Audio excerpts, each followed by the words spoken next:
Hello guys, my name is Mohit Tripathi and in this video I will break down simple and effective ways to boost your English section for banking exam. So let's get started. Bank exam में क्या रहता है, English 3 part में divide रहता है, एक grammar, दूसरा vocab और तीसरा रीडिंग स्किल्स। और बैंक एग्जाम में इंग्लिश की सबसे बड़ी खासियत ये होती है कि बैंक एग्जाम में इंग्लिश लैंग्वेज का पेपर होता है, ना कि इंग्लिश ग्रामर का।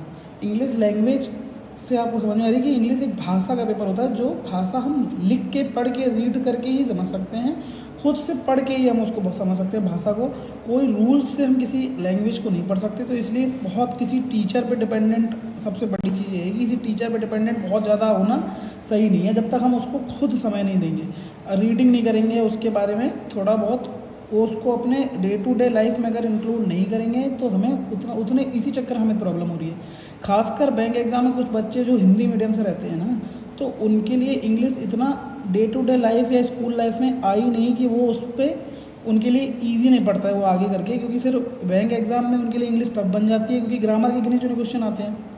लेकिन ग्रामर का भी रोल है। मैं आज अभी पूरा एक एक चीज़ आपको बताता हूँ खोल के कि कैसे कैसे आप कर सकते हैं और कैसे मैंने अपनी इंग्लिश इंप्रूव करी। मैं भी, मेरा बैकग्राउंड भी हिंदी मीडियम का ही था, यूपी बोर्ड से हूँ मैंने भी बैंक एग्ज़ाम में प्री में 2 नंबर लाए हैं, इंग्लिश में प्री में 2 नंबर लाए, और फिर उसके बाद मेंस में 34 भी लाए, वो भी पीओ के पेपर में। वो कैसे किया, मैंने टाइम लगा मेरे को 6-7 महीने, लेकिन मैंने इंप्रूव करी, क्योंकि मेरे को पता है। और यूट्यूब पे जितनी वीडियोस आपने देखी होंगी इंग्लिश कैसे इंप्रूव करें, मैंने सारी देख रखी है। उसका पूरा तोड़ निचोड़ मैं आपको बताने जा रहा हूँ कैसे कैसे कर सकते हैं। बैंक एग्ज़ाम में इंग्लिश में आपको रीडिंग स्किल्स अपनी खुद से डेवलप करनी पड़ेंगी। आप किसी एक जगह से एडिटोरियल डेली पढ़ सकते हैं। अगर आपको नहीं पता कि एडिटोरियल पढ़ते कैसे हैं, तो आप किसी एक टीचर को फॉलो कर सकते हैं। जब तक आपको एडिटोरियल पढ़ना नहीं समझ में आता, एक टर्म चल रहा है बैंक एग्ज़ाम में, स्किमिंग करना नहीं आता आपको। स्किमिंग क्या रहता है, आपको छोड़ छोड़ के पढ़ना होता है। एक सेंटेंस है, उसमें आपने एक पूरा पैराग्राफ दिया हुआ है, आपने 2-3 लाइन उनकी पढ़ रखी है, इजी आपको समझ में आ रही है। उसके बाद नेक्स्ट लाइन में बहुत कुछ टफ बुकैब दे दी है, तो आपको उस बुकैब का मतलब खुद से समझना है कि ये पैराग्राफ कैसा चल रहा है। तो इसमें बुकैब, ये सेंटेंस नेगेटिव सेंस में जाएगा, पॉजिटिव में जाएगा, क्योंकि जो क्वेश्चन रहते हैं हमारे बैंक एग्जाम में वो प्री में तो सीधे सीधे पूछे जाते हैं, लेकिन मेंस में वो सीधे सीधे क्वेश्चन नहीं आते हैं। तो मेंस की अगर आप आरसी सॉल्व करेंगे ना, तो आपको अगर थोड़ी अच्छी आरसी होगी तो वो आपको सीधे सीधे क्वेश्चन उसमें नहीं मिलते हैं, आपको उसकी मीनिंग के बेस पे मिलते हैं, पैराग्राफ की मीनिंग के बेस पे। तो आप पहले तो एक काम करिए, डेली एडिटोरियल उठा लीजिए, किसी टीचर से आप सीख लीजिए, एक टीचर का ले लीजिए क्लास। उसके वोकैब पढ़ने की इतनी नीड में नहीं रहती। मैं अगर बोलूँ आपको, तो वोकैब आप याद भी नहीं कर सकते, आप कितनी भी लिख लेंगे, कितनी याद कर लेंगे, डेली कितनी कर लेंगे, डेली की 50 भी करेंगे, तो एग्ज़ाम में अगर आपको 2-3 वोकैब भी हिल गई, तो आप अगर वोकैब के ऊपर ही पीछे पड़े हैं, तो आपको एग्ज़ाम में प्रॉब्लम हो जाएगी कि मैं तो इतनी वोकैब पढ़ के बैठा हूँ और ये वाली नहीं आ रही, तो फिर मैं तो वोकैब पर भरोसा करता हूँ। तो मैं तो इसको कंसीडर नहीं करता हूँ। मैं फिर भी वोकैब के लिए आपको एक सोर्स बता दूँगा, एक चीज़ बता दूँगा कि आप वोकैब को कैसे इंप्रूव कर सकते हैं, कैसे कुछ रूट वर्ड से आप वोकैब पे काम कर सकते हैं। ठीक है, तो अपन स्किमिंग भी सीख लेंगे। Skimming most of the time अपन को प्री एग्ज़ाम में हेल्प कर देती है बहुत ज़्यादा। क्लर्क प्री में तो बहुत ही ज़्यादा हेल्प कर देती है, क्योंकि क्लर्क प्री का जो अपना आरसी रहता है वो बहुत इजी वाला पार्ट रहता है। तो कैसे उसको सॉल्व कर लेंगे, ये स्किमिंग इसमें बहुत हेल्प करती है। मेंस में स्किमिंग काफ़ी हद तक मदद नहीं कर पाती है। मेंस में कई छोटे पैराग्राफ जो आते हैं ना, उसके क्वेश्चन ज़्यादा टफ होते हैं, तो उसमें आपकी स्किमिंग इतनी हेल्प नहीं करती। प्री एग्ज़ाम में स्किमिंग हेल्प कर देती है। स्किमिंग है भी बहुत ईजी। अगर आप किसी टीचर का नाम पूछें तो निमिषा बंसल मैम जो हैं, वो सुबह अपने एडिटोरियल क्लास में स्किमिंग सिखाती हैं, तो आप उनसे सीख सकते हो। ठीक है, अभी बात करेंगे एडिटोरियल। आप किसी टीचर के भरोसे मत पढ़िए कि उन्होंने पढ़ा दिया, आपने पढ़ लिया, हाँ मज़ा आ गया, ऐसे कुछ नहीं हो पाएगा। आपको डेली 45 मिनट्स टू 1 आवर अपने आप को देना पड़ेगा, जिसमें आप खुद से रीडिंग करेंगे। आपने उनसे सीख लिया, आपको डेली लाइव क्लास में जाने की नीड नहीं, आप 2x पे सीख लो। आप उनका पैराग्राफ पॉज करो, पहले खुद से रीडिंग करो, फिर मैम का देख लो एनालिसिस कैसे करा रही है, या किसी और टीचर को आप पसंद करें तो उनसे कर लो। ऐसा कोई वो नहीं है कि मैम से ही करना है। ठीक है, अभी आपको 45 मिनट से 1 घंटे रीडिंग करनी है, ये हो गया, एक आपका एक पार्ट हो गया। ये आपको करनी ही करनी है, इसे आप डेली लीजिए।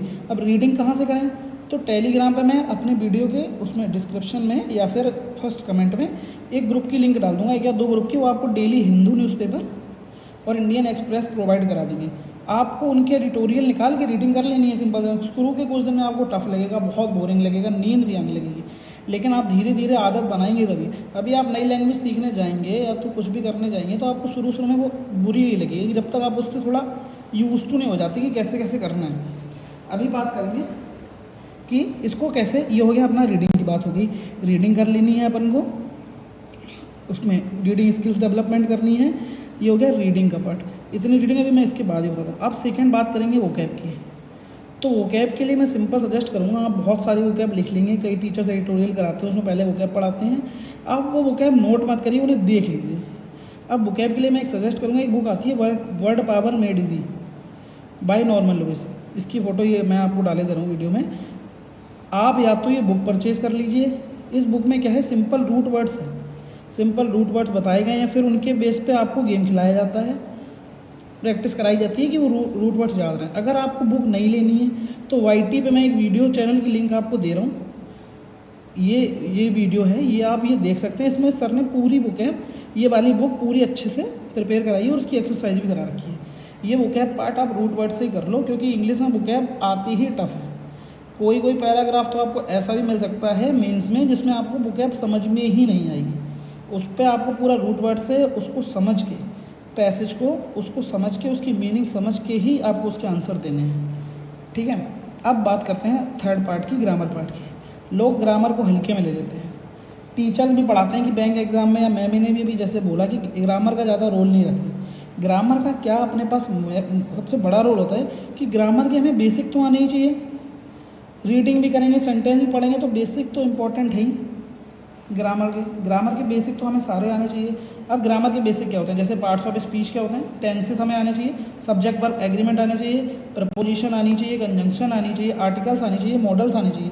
ये तो हमें पहले से ही आने चाहिए कि शुड भी आ रहा है, वुड भी आ रहा है, तो सेंटेंस क्या होता है। अभी एक बड़ा सा सेंटेंस दे दिया, उसमें शुड भी लगा दिया, तो हमें उसका मतलब समझना चाहिए कि हाँ ये कैसे टाइप की बात कर रहा है, या सेंटेंस दे दिया तो ये किस टेंस में बात कर रहा है। ये सब तो हमें आने ही चाहिए। ये मोस्ट इंपॉर्टेंट पार्ट है, आपकी रीडिंग में भी हेल्प करेगा। अभी अगर आपके बेसिक क्लियर हैं तो सिंपल बात है, 120 रूल्स ऑफ ग्रामर आप उठा सकते हैं ग्रामर के लिए। ये बेसिक क्लियर करने के बाद ही मैं आपको सजेस्ट करूँगा आप इस पर आइए एकदम से। बहुत ज़्यादा एकदम सबसे बड़ी बात इंग्लिश में आप ये जान लीजिए कि अगर आप चाहें कि आज आप पढ़ें, आपने 10 दिन दिए, 20 दिन दिए, उसके बाद आप सोचें कि मेरे एकदम से नंबर 20 के 40 हो जाएंगे, तो ऐसा बिल्कुल पॉसिबल नहीं है। आपके कुछ नया सीखने के चक्कर में 20 के 18 भी जा सकते हैं।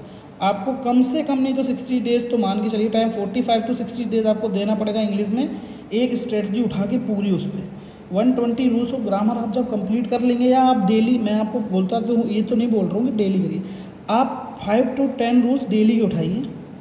फिर जो आप रीडिंग कर रहे हैं, एडिटोरियल रीडिंग, अब आपने एडिटोरियल रीडिंग का समय 1 आवर डिसाइड किया, आपने 30 मिनट एक रीडिंग करी, सिंपल रीडिंग करी कि कैसे कैसे एक पैराग्राफ आपने डिटेल में पढ़ा, पूरा पढ़ा पैराग्राफ, अच्छे से पढ़ा, ठीक है।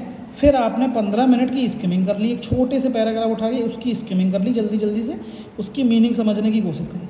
अब अपने पास जो 15 मिनट की रीडिंग का टाइम है, हम उसमें जो पैराग्राफ है उसमें हम ग्रामर के रूल्स देखेंगे कि ये सेंटेंस, पहले एक सेंटेंस पढ़ा, फिर हम सोचेंगे कौन सा रूल्स लगा, रूल इम्प्लीमेंटेशन देखेंगे कैसे इम्प्लीमेंट हो रहा है। क्योंकि हम रूल, ये सबसे बड़ी दिक्कत आती है ग्रामर में, अपन 120 रूल्स ऑफ ग्रामर पढ़ तो लेते हैं लेकिन हम उसकी प्रैक्टिस नहीं करते, उसका ये देखते नहीं वो कहाँ इंप्लीमेंट हो रहा है, पूरा वे नहीं देखते। 120 रूल्स ऑफ ग्रामर बस पढ़ लेते हैं ऊपर से। तो सबसे इंपॉर्टेंट है उसके लिए प्रैक्टिस करना। प्रैक्टिस कहाँ से करें, सबसे ईजी प्रैक्टिस का पार्ट है, आपके पास पूरा पैराग्राफ है, आपने वो पढ़ा, आपने उसमें सारे रूल्स देख लिए, कौन कौन से, इसमें कौन सा लग रहा है, उसमें कौन सा लग रहा है। अब डेली का आप 15 मिनट पढ़ेंगे तो डेली आपके पास बहुत सारे रूल्स आएंगे, इससे आपको इजी पड़ेगा। ये हो गया आपका ग्रामर का पार्ट। अब ये सब आपने कर लिया, ये हो गए तीनों सेक्शन कवर। अब इसके बाद मोस्ट इम्पॉर्टेंट चीज़ें आती हैं प्रैक्टिस।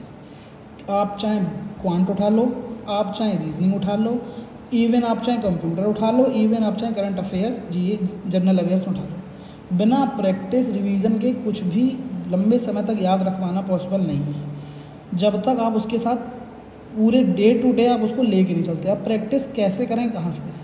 प्रैक्टिस के लिए टू डू लिस्ट में आप बिल्कुल जैसे आप 45 डेज टारगेट अगर ले रहे हैं तो डेली आपकी टू डू लिस्ट में एक प्री की आरसी, एक मेंस की आरसी आप पूरी उठा के डेली सॉल्व करेंगे। अगर आपको बिल्कुल आरसी समझ में नहीं आती तो आप किसी टीचर की क्लास देख सकते हैं कि कैसे सॉल्व करते हैं, कैसे धीरे धीरे करते हैं, सॉल्व कैसे करते हैं। बिल्कुल उनके भरोसे ही मत बैठ जाना, आपको करनी है। आपको नहीं आती तो आप क्लास देख के फिर खुद से बनाओ, आप वीडियो पॉज करके खुद से बनाओ पहले, फिर देखो टीचर कैसे समझा रहा है, मैं कहाँ गलत हूँ, कि इसको कैसे कैसे सीख सकते थे। इन 45 दिनों में अगर आपको इंग्लिश पे मास्टर करना है तो आप ये चीज़ एकदम नोट डाउन कर लो। आपको डेली एक प्री की आरसी और डेली एक मेंस की आरसी और प्लस एक टॉपिक प्री का जिसकी आप प्रैक्टिस करेंगे, प्लस एक टॉपिक मेंस का जिसकी आप प्रैक्टिस करेंगे। एक पीजे उठा लो प्री का, एक पीजे उठा लो मेंस का, बहुत ज़्यादा टाइम नहीं देना, 15 मिनट 20 मिनट लगेगा, लेकिन इम्प्रूवमेंट दिखेगा आपको। आपके जो नंबर अभी यहीं कहीं, आप जो सोचते हैं ना कि इंग्लिश का बस सेक्शनल निकल जाए, भाई मेरा तो काम हो जाएगा, मैं बाकी कहीं से खींच लूँगा, ये भूल जाएंगे आप। इंग्लिश सबसे स्कोरिंग है।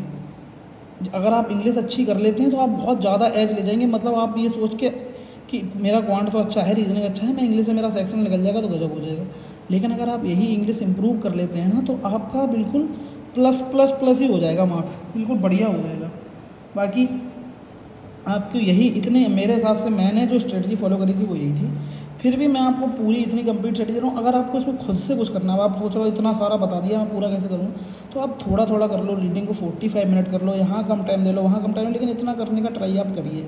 इसके बाद प्लस में अगर आपको किसी टीचर से ही करना है, मेंस का खुद से नहीं करना है, आपको सोर्स नहीं मिल रहा हो, तो एक परफेक्शन बैच निम्सा मैम का है जो मैं किया करता था अपने टाइम पे। मतलब बहुत टाइम नहीं किया मैंने, जैसे अगर मैंने 6 महीने लगाए होंगे तो मैंने शुरू के 3 महीने खुद को दिए, फिर उसके 3 महीने बाद मैंने मैम पे स्विच किया। क्योंकि SBI PO मेंस तक आपको काफ़ी टफ पैराग्राफ आ जाते हैं तो थोड़ा बहुत हेल्प मिल जाता है। बाकी जितनी हेल्प है आपको खुद से करना। डेली प्रैक्टिस मस्ट है। टू डू लिस्ट में आपको डेली ये सब इंक्लूड करना है। एक प्री की आरसी, एक मेंस की आरसी, डेली रीडिंग, ये आपको करना है। इससे आपका, और ये इसके साथ एक उसका सेट भी चलाते रहना, मतलब साथ का वो चलाता है। एक बार ग्रामर उठा लिया, पीजे उठा लिया, ऐसे करके कुछ कुछ उठाते रहना साथ में। ग्रामर का पोर्शन भी मैंने आपको बता दिया। वोकैब के लिए मैंने बता दिया, वोकैब को आपको, वोकैब देखो एक ऐसी चीज़ है, आप कितने भी पढ़ लोगे आपको कभी ये नहीं लगेगा कि मेरे को सब आता है। वोकैब वाला पोर्शन ऐसा ही है। तो आपको अपनी रीडिंग स्किल्स ऐसी डेवलपमेंट करनी पड़ेंगी आपको वोकैब अच्छा आ जाए, ठीक है, मतलब वोकैब ईजी पड़ जाए आपके लिए, ठीक है। तो यही मेरी स्ट्रेटजी है इंग्लिश की। फिर भी अगर आपको कोई डाउट रहता है तो मैं अपना टेलीग्राम का यूज़र नेम डाल रहा हूँ, इंस्टाग्राम की आईडी डाल रहा हूँ। आपको अगर कोई भी प्रॉब्लम हो आप मेरे को मैसेज करो। मैं ज़्यादातर मैं सबके रिप्लाई कर देता हूँ, सबकी हेल्प कर देता हूँ। और ये जो मैंने वीडियो बनाई, मैंने बहुत बच्चों से फीडबैक्स लिए हैं, मैंने उनको ये स्ट्रेटजी बताई है, उन्हें सच में हेल्प हुआ है। अगर आप मेरी बात मान के एक बार ट्राई करके देख लीजिए, नहीं तो फिर कर तो रही हैं आप, कोशिश तो कर ही रहे, एक बार मेरी बात भी मान लीजिए। तो ठीक है, फिर मिलते हैं अगली वीडियो में। Bye bye.